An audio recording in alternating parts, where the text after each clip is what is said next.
الشیطان الرجیم بسم اللہ الرحمن الرحیم یا ایھا الذین آمنوا اذا تداینتم بدین الی اجل مسمى فاکتبوہ.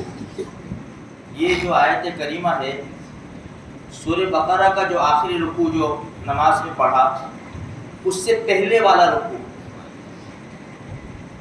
اور قرآن کریم کی سب سے بڑی جو آیت ہے نا وہ یہی ہے یا ایھا الذین آمنوا اذا تداینتم بدین الی اجل مسمى فاکتبوہ. یہ آیت ہے.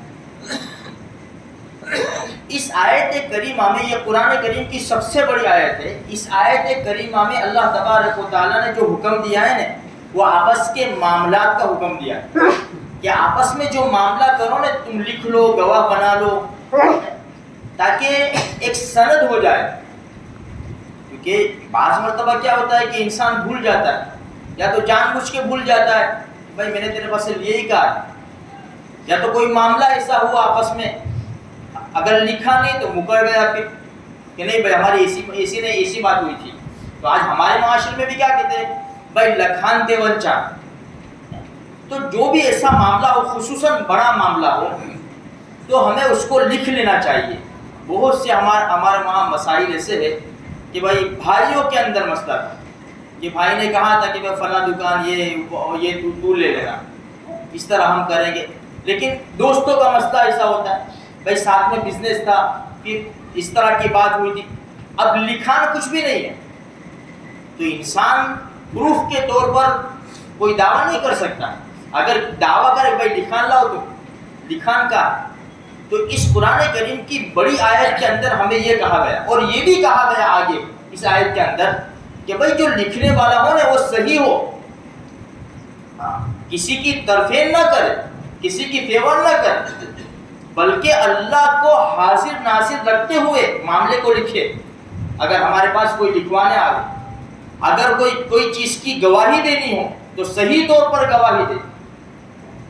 اسی لیے اس آیت کی تفسیر میں ایک بڑا عجیب واقعہ چھوٹا سا نقل کیا ہے علامہ امام الدین ابن کثیر رحمۃ اللہ علیہ نے تفسیر میں اس آیت کے ماتحت.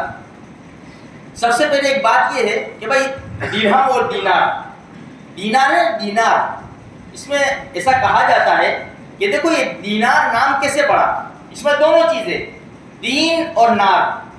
اچھے انداز سے معاملہ کرو حاصل کرو تو دین ہے یہ مال, اور اگر غلط طریقے سے تم نے حاصل کیا یا کوئی معاملہ کیا تو نار. دین نہیں ہے پھر نار ہے. نار یعنی آگ, جہنم کی آگ. خیر, تو تفسیر میں ایک واقعہ لکھا ہے کہ ایک آدمی نے دوسرے آدمی سے دینار مانگے, 1000 دینار مانگے کہ یار دونوں دوست تھے آپس میں, ایک دوسری جگہ رہتا تھا ایک ادھر رہتا تھا. تو کہ بھائی میرے کو 1000 دینار کی ضرورت ہے, اللہ کے بندے تو مجھے دے دے, میں فلاں تاریخ کو دے دوں گا. تو اس نے کہا کہ کوئی گواہ لا بھائی, 1000 دینار کوئی چھوٹی موٹی رقم نہیں ہے, کوئی گواہ لا تو ہمارے بیچ میں رہے. یار گواہ تو میں کہاں سے لاؤں گا, تو اپنے شہر سے آیا ہوں, یہاں میں کسی کو پہچانتا نہیں ہوں.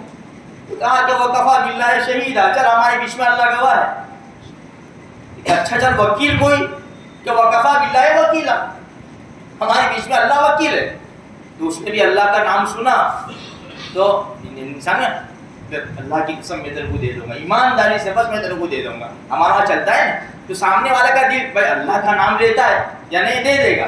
تو اس نے کہا کہ اللہ گواہ ہے, تو اس نے بھی 1000 دینار دے دیے. اب وہ لے کے اپنا شہر یعنی جو سفر تھا اس کا دریائی سفر تھا, اس کا مکان ادھر تک چلا گیا. اس نے اپنا کام بنا لیا. اب جب اس کی تاریخ آئی ادائیگی کی, بھائی میرے کو قرضہ ادا کرنا ہے, تو اس کی نیت بالکل صاف تھی. وہ 1000 دینار لے کر چلا, لیکن دیکھا کہ دریا کے اندر تو طوفان ہے اور کوئی کشتی چل نہیں رہی ہے. وہ فکر میں آ گیا دینے والا کہ یار میں نے یہ تاریخ کا وعدہ کیا ہے, اب میں اس کو کیسے پہنچاؤں. تو اس نے بہت غور و فکر کیا. پھر اخیر میں ایک لکڑا پڑا ہوا تھا, اس کو اٹھا لیا اس نے اور بیچ میں سے اس کو کھوکھلا کیا اور 1000 دینار اس کے اندر ڈال دیے اور کاغذ لکھ دیا کہ اللہ میں نے تجھے وکیل اور گواہ بنایا تھا, یہ تاریخ مدت آ چکی ہے, میں اس میں کیسے جاؤں, حالات تیرے سامنے ہیں, کوئی کشتی نہیں ہے. یہ کہ دریا کے اندر ڈال دیا وہ لکڑا. کہ اللہ تو ہی پہنچا دے کسی بھی طرح، تو ہر چیز کے اوپر قادر ہے. اب اس نے دریا میں ڈال کے چلا گیا یہ تو اللہ کے اوپر چھوڑ کر. اب وہاں نظام ایسا ہوا کہ اسی تاریخ کو وہ بھی آ گیا وہاں پہ وہ کنارے پر کہ چلو ابھی آج کی تاریخ ہے تو میرا دوست آئے گا، کیونکہ اس نے وعدہ کیا تھا کہ یہ تاریخ کو میں دے دوں گا. اب دیکھا کہ کوئی کشتی نہیں آ رہی ہے، اب کیا کروں میں. آخر میں جب شام ہونے آئی تو اس نے کہا کہ جب خالی ہاتھ جاتا ہوں تو یہ لکڑے جو آ رہے ہیں تیر کر، چلو ایک لکڑا اٹھا کر لے جاؤں میں. اب یہ اس نے لکڑا اٹھایا کہ وہ اس کو سکھا کے، اس کو چیر پھاڑ کر کے سکھا کے جلانے کے کام میں آ جائے گا. اب یہ لکڑا گھر جب لے گیا اور اس کو چیرنے کے لیے جو اس نے کلہاڑا لگایا تو کلہاڑا جیسے لگا لکڑا پھٹا تو اندر سے سن کر کے دینار پڑے. حیران ہو گیا کہ دینار لکڑے کے اندر کہاں سے آ گئے. تو اس نے گنے تو پورے 1000 دینار. اس کے اندر کاغذ اس کو ملا تو اس نے کاغذ پڑھا، وہ بھی حیران ہو گیا کہ یار عجیب بات ہے، اللہ کی قدرت بڑی عجیب ہے. خیر اس نے رکھ لیے. اب وہ جو آدمی تھا اس نے سوچا تھا کہ یار یہ تو دریا کے اندر ڈال تو دیا میں نے، ملے نہیں ملے، چلو میں جاتا ہوں. تو جب حالات ٹھیک ہوئے تو 1000 دینار لے کر پھر سفر کر کے اپنے دوست کے پاس گیا اور کہا کہ اللہ کے بندے میں نے تیرے پاس سے جو 1000 دینار لیے تھے وہ تاریخ چلی گئی، حالات ایسے ایسے تھے تو یہ میں تجھے دے رہا ہوں. تو کہا کہ تو نے کسی کے ساتھ بھیج نہیں دیے. وہ بھی ہمارے زمانے کا نہیں تھا، بات سمجھ میں آئی نہیں. اللہ نے بھائی دوسرے تو اللہ تو اللہ کے تو نے کسی کے ساتھ بھیج نہیں دیے. تو کہ یار میں نے بھیجے تو تھے لیکن پتہ نہیں تجھے ملے نہیں ملے. کہ اللہ کے بندے تیری نیت کے اوپر اللہ نے مجھے پہنچا دیے. یہ تیرا کاغذ ہے جو تو نے لکڑے کے اندر رکھا ہوا تھا، اللہ پاک کا نظام چلا مجھے پہنچا دیے، یہ 13,000 دینار تو واپس لے جا. تو کہنے کا مقصد یہ ہے جب انسان کی نیت صاف ہوتی ہے نا تو اللہ کی زبردست مدد آتی ہے.